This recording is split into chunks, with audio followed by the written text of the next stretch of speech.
So the first video for splinting of the upper extremity showed slinging and swathing, and the sling and the swath that you would use for every upper extremity immobilization.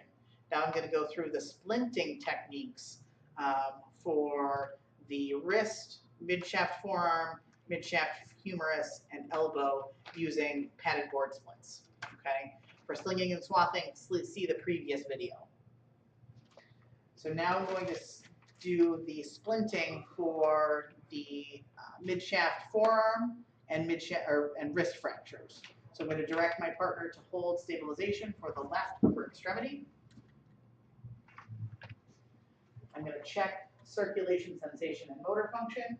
And so I'm going to do capillary refill because if it's a wrist fracture, I don't want to feel for a radial pulse because that can potentially cause unnecessary discomfort. So I'm going to check capillary refill. I've got great capillary refill. Do you feel me touching? Yes. Can you wiggle your fingers? Great.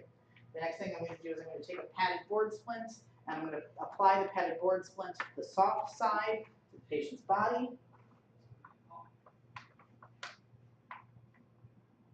And then I'm also going to give them something to hold on to keep their hand in a position of function and in a position of comfort. Okay. The next thing I'm going to do is I'm going to take my cravats.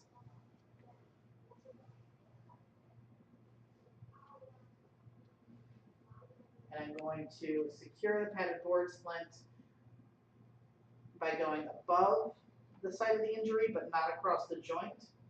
And I'm going to tie my knots against the surface of the padded board splint, and I'm going to tie knots that are easy to undo.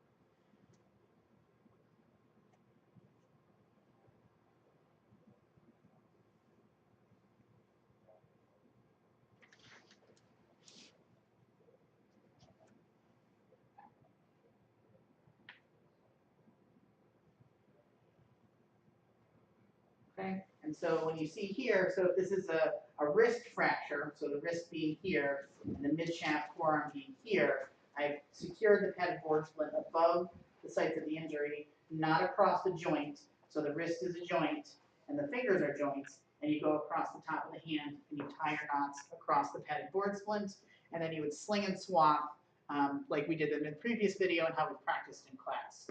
I would also, after slinging and swathing, repeat the checking of circulation, sensation, and motor function. So I would check capillary refill. I've got wrist capillary refill. I've checked sensation. Do you feel me touching you? Yes. And can you wiggle your fingers? And that is the splinting of the mid-shaft forearm and the wrist fracture.